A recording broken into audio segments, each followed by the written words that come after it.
Thank you very much, Maggie, and good morning, everyone. Or, well, just good afternoon, isn't it? A couple of words to start off. Why am I talking to you about ageing workforces? Clearly, I'm not old enough to be talking about ageing workforces. I was co-chair of the DWP think tank on Fuller Working Lives, which had about 50 employers in it, and we looked at, in 6 work streams, what are the challenges that ageing workforces are facing. And that was great. It was about 2 years' work, and we published a policy change document about a year and a half ago now. And in that time, I've also published my own book on the topic, the New Rules of Living Longer. And why is that important? Well, most of us are living longer. My little granddaughter, who was born in April, has a 1 in 3 chance of living to 100. And we've probably all read The 100-Year Life as well. So thinking about that context and why it's important to look at an ageing workforce is the context for my session today. So thank you for joining us. A few things on the agenda. I'll give you a few headline stats. It's difficult to have missed this in the news, actually. So we'll look at it again and a couple of the stats that I think are most important and relevant to the issue. I'll also talk a little bit about the benefits of an age-diverse workforce, and we'll look at that from both an economic, an employer and an employee perspective. Then we'll get into some technology and look at a particular piece of work we're looking at the moment, which is the Mercer's answer to the midlife MOT, a la John Cridland's state pension age report earlier in the year. And then we'll finish off by looking at a particular opportunity I'd like to involve you with, if you're up for it, which is some research around age readiness for employers. So that's the agenda. We've only got 20 minutes. I'd like to leave 5 minutes or so for questions at the end, so I'm going to whiz through this. But you can see us on pod 13 out in the foyer if you're interested in hearing more. So these are a couple of the few stats. I don't know how many of you are familiar with these, but there's around about 1 million more over 50s in the workforce by 2025. And that's only going to be 6 years away after Christmas, which I think is 32 days from now. 1 million more over 50s. And the impact of extra 10 years of age on your workforce will double the cost of your employee benefits.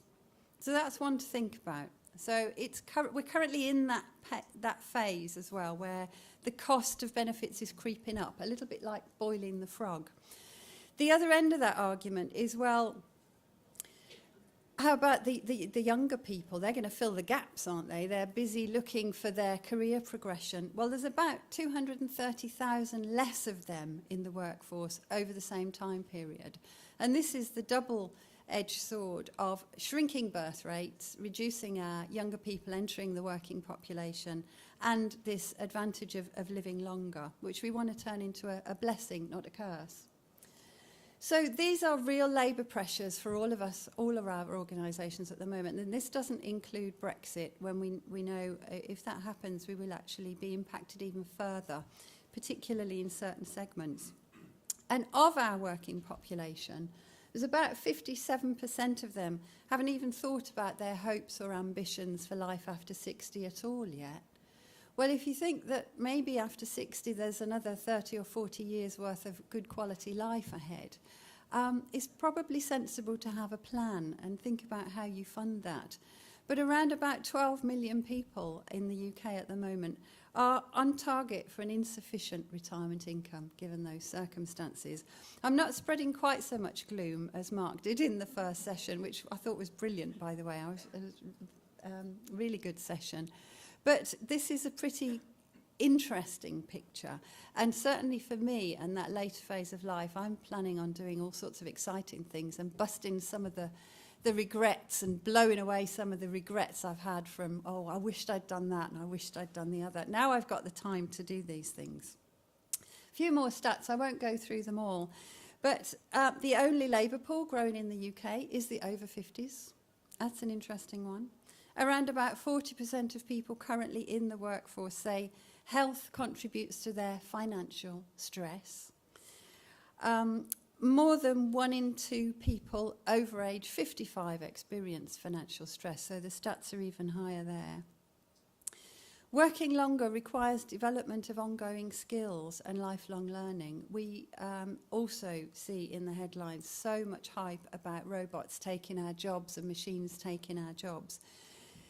If we really do have a 100-year life and potentially a 60, 70-year career, then keeping ourselves relevant and looking to do new things, it's important for everyone, not just the older age group.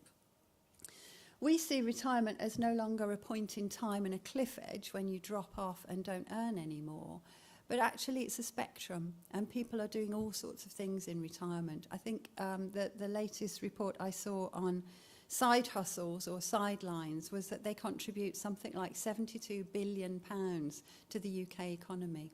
More and more people are taking up these sidelines and working more flexibly to enable them to have the time to do that. 72 billion is 3/4 of the cost of the NHS at the moment. So it's not an insignificant contribution people can make in later life. Some of the benefits to the economy, enormous. Higher overall national income, higher productivity and economic growth. And my favourite statistic on this particular point is that if we could keep everybody who's currently over age 50 in the workforce for just one more year, that's 1% on GDP. It's huge and immensely important to our economy at the moment in order to enable us to grow. And in terms of benefits to the employer, a whole range of things, not least of which is retaining experience in the workforce. I was reading a great report earlier in the week about this one particular company loses a certain group of technical engineers. They'll have nobody left to service their computers because they're legacy computers. And if that skill walks out the door, then there's nobody actually who can fix that. And there was another comment, it said there's nobody left in NASA that could actually put a man on the moon. I thought that was remarkable. It makes you think. But also there are really strong, positive, tangible benefits, productivity improvements, for example, from an age-diverse workforce. Our research shows that an age-diverse team is actually a more productive team than all a single generation. And benefits from the employee side, choice and financial freedom. Working longer enables greater financial freedom and financial security. So the demo we're giving on Pod 13, and many of you will have seen it, so I'll skip over this, but it's Mercer's answer to the midlife MOT, and we see the future in a very holistic way when people need to look at not just their health and their wealth. They almost switch people off these days. Don't give me another financial planning speech. I'm interested in much broader issues than that. But so health, wealth and self. So the self piece of this is looking at how you do self-develop, how you do maintain your skills, how you do create a work-life balance that really works for you, particularly in the age of us giving more time to care for elderly relatives, for example. And so this is just the journey you'll see if you go and take a look at the demo. This is the skills matrix, looking at how we can match you to adjacent jobs and use your existing skills. The health diagnostics and healthy habits, building healthy habits as part of your lifestyle, and how to fund and model potential new ways of working, new ways to work, learn, live and earn, as we're calling it. Just briefly, what I'll touch on here is some of the work we've been doing with our sister company in the MMC group called Oliver Wyman. And they've been looking very carefully at the digital landscape for health. And as you can see from this slide, there's quite a lot of tech out there that's already helping with some of these areas. 65% of conditions on this slide lay behind the inability to work. And those conditions are responsible for over 1/3 of the sick days taken in the UK. So there's a red dotted line around musculoskeletal and stress and mental health issues. And these are just some of the apps that are out there in the marketplace that are playing to these agendas. So Trainer RX, for example, it's actually a way of giving online physio. And if any of you have ever been in the NHS queue for physio, you'll know how painful that can be. A back problem, it would be dealt with as pain. They're not life-threatening. And the NHS is geared up to dealing with more life-threatening conditions. So being able to have access to online physio can be tremendously beneficial for all of us, particularly in the workplace. It's interesting, the guy who's working on this at Oliver Wyman, he's currently talking to the prison service, who suffer, people in the prison environment, prisoners themselves, suffer an inordinately large amount of stress and mental health issues. And they don't actually have access to the internet. So this may lead to policy change where we can bring some of these types of apps into the prison environment and actually help people access CBT online and counselling and support therapies online. And on sleep and nutrition as well, a whole series of different types of technology that can support these. So what I'm going to spend a few minutes on now is just thinking about this piece of research we're working on. So I came back to Mercer about 5 years ago, all fueled up from 6 years out in industry as heads of reward in similar jobs to the ones you have now, when we had taken away the state retirement age, or we'd abolished a formal retirement age from work. And as an employer, it gave me a huge amount of challenge, I'll be honest. I was thinking, well, how do we actually envisage people leaving the workforce now that we can't force them to retire? What does that do for succession planning? What does that do for talent flow? What will it do to our benefit costs and our health and safety issues?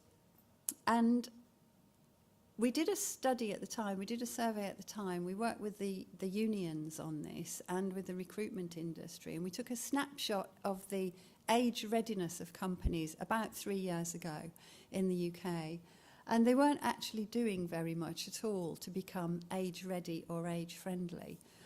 Certainly in the last year or two, or since the labour force shortages have been more to the fore around through Brexit, we're seeing a lot more activity. So 3-4 years ago, companies were very happy to talk about the ageing populations issue, but didn't feel it was already upon them. Now, clients we're working with are really starting to take action. And this particular study that you're all invited to join, and we'll hopefully be able to send out a link somehow with the conference follow-up pack, and you can take a card from our stand as well, is just a diagnostic of 25 questions asking you how age-friendly your current policies are. And they split into a range of areas. So in the first box there, data, policy and preparedness.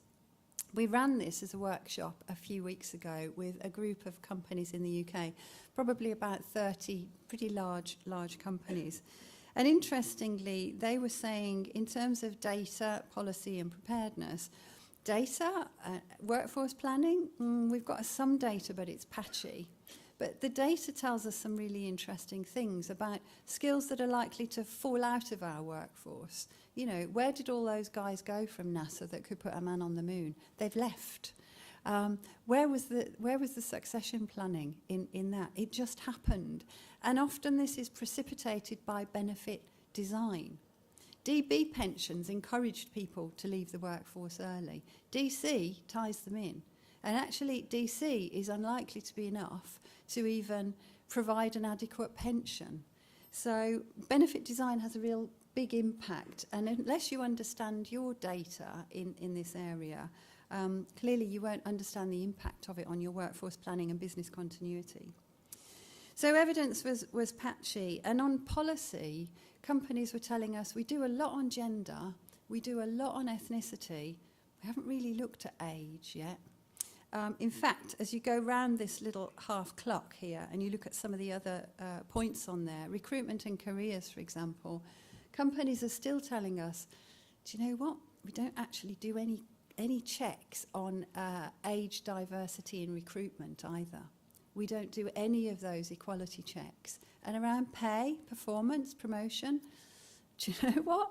We do a lot on gender and ethnicity, but we don't do very much on age. So what we'd like to do is take another snapshot glimpse at what the UK is doing to make itself more age-friendly.